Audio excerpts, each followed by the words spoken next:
कि अगर सेंटर एक की सैलरी टाइम की नहीं मिल रही है तो 2 सेंटर की सैलरी क्या देंगी गवर्नमेंट? हम एलजी साहब से पूछते हैं कि क्या आप 2 स्टेटों का काम कर रहे हो तो आपको एक स्टेट की सैलरी मिल रही है? तो अगर उनको सर, मैं anganwadi worker helper association Udhampur से हूँ। बड़ी बेशर्म गवर्नमेंट है। जहाँ तक देखा कि इनको कुछ भी पता नहीं है कि एक औरत अगर रोड पे आई है तो एक औरत की वजह से अगर संसार चल रहा है तो उस क्या है। जो गवर्नमेंट मुझे लगता है बिल्कुल अंधी है, कुछ भी इनके दिमाग में कोई बात नहीं पड़ रही है। अगर हम 3 महीने से लगातार प्रदर्शन पे प्रदर्शन, कोर्ट के सारे रास्ते इनको हमने दिखा दिए, लेकिन मैं सोचती हूँ कि ये इन्होंने कान में रुई डाल के रखी हुई है, आंखों में पट्टियाँ बांध के रखी हुई हैं, जैसे कि इनको कोई औरत रोड पे नज़र दिख ही नहीं रही है। बार बार जो बोलते हैं इनको, अब एलजी साहब से हम एक बोलते हैं कि उनसे ही बार बार गुहार लगाते हैं कि हमारा जो भी काम है भाई पेंडिंग है उसको कम से कम रिलीज़ तो करो, कि हम भी अपना काम, अगर जैसे हम 20 साल से या 30 साल से 40 साल से हमारी वर्कर अगर रेगुलरली काम कर रही थी तो मैं बार बार ये पूछती हूँ कि अगर 20 साल पहले जहाँ कहाँ थे, जो वर्कर हमारी 80 साल की या 70 साल की अभी ये रिटायर कर रहे हैं, तो 20 साल पहले कहाँ थे? 20 साल पहले क्या गवर्नमेंट नहीं थी? 20 साल पहले कोई एमएलए नहीं था, कोई सरकारी दफ्तर नहीं थे क्या? जे अभी 2023 में आके इनको ऑफिस जो है वो नज़र आने लगे कि नहीं जे 60 साल की हो गई हैं, इनको रिटायर करो। 20 साल पहले कहाँ थे ये मैं इनसे पूछना चाहती हूँ। और उसके बाद अगर इनको अपने रिटायर करना भी है, हम मानते हैं इस चीज़ को कि रिटायर होना चाहिए क्योंकि न्यू युवा वर्ग को भी काम मिलना चाहिए, लेकिन रिटायर करने का तरीका ये गलत है बिल्कुल। और इनको पहले दे दो कुछ जो इनका पेंडिंग सैलरी है, और तो कुछ नहीं दे सकते, लेकिन ओल्ड एज पेंशन तो दे सकते हैं ना, वो तो एक सोशल वेलफेयर ऑफिस की तरफ से है, वो तो आप इनको दे सकते हैं। अब जो बुजुर्ग औरतें जो हैं, कुछ तो बेचारी हैं भी इसके ऊपर डिपेंड है, कुछ तो इसी के ऊपर डिपेंड है क्योंकि उनका कोई गुजारा बस्ता और नहीं है जो यहाँ से अपना गुजारा करेंगी। बोलते हैं ना कि जवानी में लोगों के बच्चों को पाला और बुढ़ापे में खुद भीख मांगना पड़ रही है, वो इस सरकार ने इनकी हालत कर दी है अभी। और उसके बाद एक और मदद निकाली है। मैं एलजी साहब से पूछती हूँ कि अगर एक सेंटर का काम ढंग से नहीं होता तो 2 सेंटर का काम कैसे करेंगे? तो ये हमारे आर्डर पे आर्डर निकालते जा रहे हैं। 2-3 दिन पहले भी इन्होंने एक आर्डर निकाला था रामनगर से, अब कल परसों से हमारे उधमपुर का भी निकल चुका है कि एक वर्कर ने 2 सेंटर का काम करना है। कि अगर सेंटर एक की सैलरी टाइम की नहीं मिल रही है तो 2 सेंटर की सैलरी क्या देंगी गवर्नमेंट? हम एलजी साहब से पूछते हैं कि क्या आप 2 स्टेटों का काम कर रहे हो तो आपको एक स्टेट की सैलरी मिल रही है? तो अगर उनको मिल रही है अगर एक स्टेट की सैलरी तो वो 2 स्टेटों का काम कर रहे हैं, तो हमें भी बता दें, हमें 1 मंथ की सैलरी भी टाइम की दे देते तो हम 2 सेंटरों का काम करने में भी तैयार है। लेकिन इन्होंने हमारी साल 1.5 साल की पेंडिंग सैलरी नहीं रिलीज़ की, तो अब काम पे काम थोपे जा रहे हैं। हम ये हरासमेंट बिल्कुल बर्दाश्त नहीं करेंगे। अगर ऐसा ही चलता रहा तो मैं एक दिन जरूर कह दूँगी कि इन ऑफिस वालों को ताले लग जाएंगे जो ऑफिस ICDS के बने हुए हैं। Thank you. के साथ खड़ी हूँ क्योंकि मैं एक महिला हूँ, मैं समझ सकती हूँ कि प्रॉब्लम्स आती हैं। बाकी ये है कि ये दबाया जा रहा है। एलजी साहब को समझना चाहिए कि पॉलिसीज़ बनती हैं किसी के लिए, उसमें अमेंडमेंट्स होती हैं और बेनिफिट्स के लिए बनती हैं। जिस पॉलिसी से किसी को नुकसान हो, किसी को भी, वो पॉलिसीज़ अगर हमारी देश की जनता के हित में ना हो तो वो पॉलिसीज़ नहीं बननी चाहिए। अब ये बाहरी लोग हैं, इनको हमारे शहर की या हमारे JNK की कुछ स्थिति का पता नहीं है। ये आए हैं, अपनी पॉलिसीज़ बनाएंगे, तुगलक वो रूल बनाएंगे, फरमान जारी करेंगे और चले जाएंगे। इनको क्या पता कि यहाँ की जनता क्या कर रही है। तो हमें ऐसे वक्त पे हमारी डिमांड है, सबसे पहले तो हमारे लोकल यहाँ पर रिप्रेजेंटेटिव्स होने चाहिए। अब जो बने हैं आज की डेट में, चाहे वो सरपंच हैं, पंच हैं, काउंसलर्स भी हम कह लें, तो उनकी भी सुनवाई नहीं है। उनको भी बोल दिया जाता है और बाद में बोलते हैं ये मान गए हैं, तो उनसे कहीं पूछा नहीं जाता कोई पॉलिसीज, और बोलते हैं कि ये अपने आप में सरकार है। तो ये कैसी सरकार है, कैसे एलजी साहब हैं जो सरकारें बनी हैं उनसे कोई पूछा नहीं जा रहा। DDC BDC सब बना दिए हैं पर चलती किसी की नहीं है। जब किसी की चलती नहीं है तो आपने इलेक्शन क्यों बनाए, क्यों कराए, क्यों ये बनाए? ये इन्होंने हिंदुस्तान को दिखाना चाहते हैं कि वहाँ बहुत अच्छा चल रहा है, पर ऐसा नहीं है।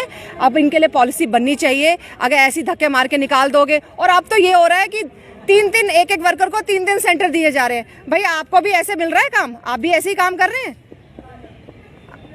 तो बता दीजिए आप भी ऐसे ही काम कर रहे हैं। आप 3 का काम लेंगे और तनख्वाह एक सेंटर की देंगे, और वो भी पूरी नहीं, 10-10 महीने से।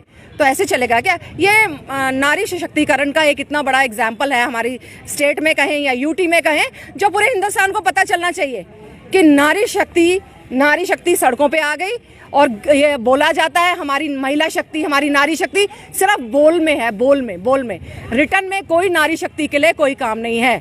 तो पहले आप नारी शक्ति को थोड़ा सा उठा लीजिए, उनके लिए कोई पॉलिसी बनाइए, जो जा रही हैं उनको कुछ अमाउंट दीजिए, उनकी पेंशन लगाइए, नहीं तो ये नारियों को रोते हुए छोड़ देंगे। तो फिर नारी अपनी शक्ति जब आने वाले वक्त में जरूर दिखाएगी। हमारा ICDS जो प्रोजेक्ट है ना, हम इसकी इतनी इज्जत करते थे कि तन मन धन से हमने इसकी सेवा की।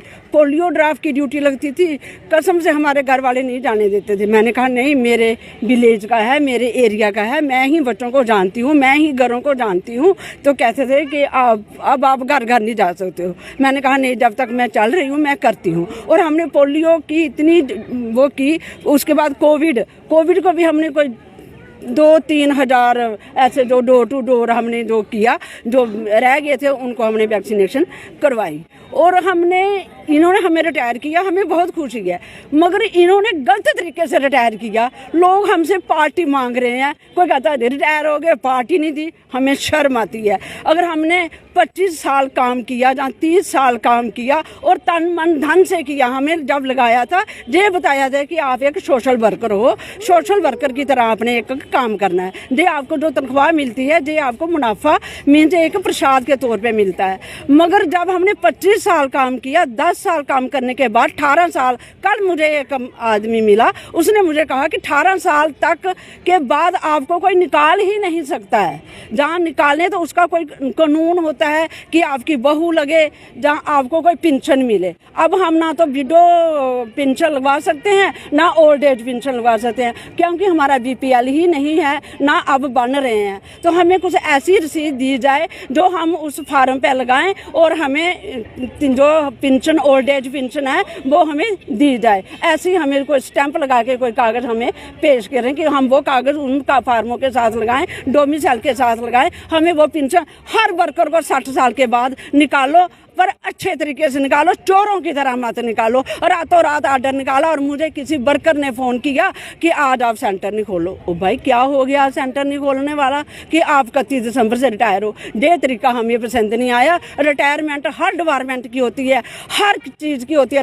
जो काम करता है वो भी 60-70 के बाद नहीं करेगा, मगर इन्होंने जो रिटायरमेंट की ये बहुत गलत तरीके से की है। सर, मुझे 32 साल हो गए आंगनबाड़ी वर्कर का काम करते, और हमने बड़ी मेहनत के साथ काम किया है कि घर घर में जाके पल्स पोलियो के टाइम जाते थे, कोरोना के टाइम जाते थे, और बच्चों को एक्शन जो एक्टिविटी होती वो भी करवाते। इतने अच्छे हमारे सेंट्रल सिटी के चलते थे कि मैडम आती थी, उनकी सराहना करती थी। तो अब देखो, हमें चुपचाप ही रिटायर कर दिया। वही उसकी बात ही है कि रात को ही ऑर्डर आया कि सुबह सेंटर नहीं खोलने हैं। तो हमने जब सुना है तो फिर हम सेंटर में चले गए थे, तो हमने खोल ले थे। तो फिर जब सुना हमने तो हम फिर वापस आ गए। तो देखो, ये सरकार हमारे साथ धोखा कर रही है। हम तो अब एज ओवर हैं, हम तो इतना काम अब कर नहीं सकते हैं। तो एक दिन मैडम भी आई, तो उन्होंने 31 दिसंबर के बाद 15-22 दिन हो गए, उन्होंने ताला लगाया। 4-5 दिन ताला रहा, और उनके लड़के को उस कमरे में उन्होंने देवता रखा था। उन्होंने साहब को फ़ोन किया कि हमने इधर धूप बत्ती करनी है, हम कैसे करेंगे। फिर जाके उन्होंने बोला कि दफ्तर से आके चाबी ले जाओ। फिर मैं गई, फिर मैंने चाबी लाई। तो इतनी मुश्किलात है कि बहुत ही परेशान, वो भी परेशान है बेचारी, हम भी परेशान हैं इस बात से।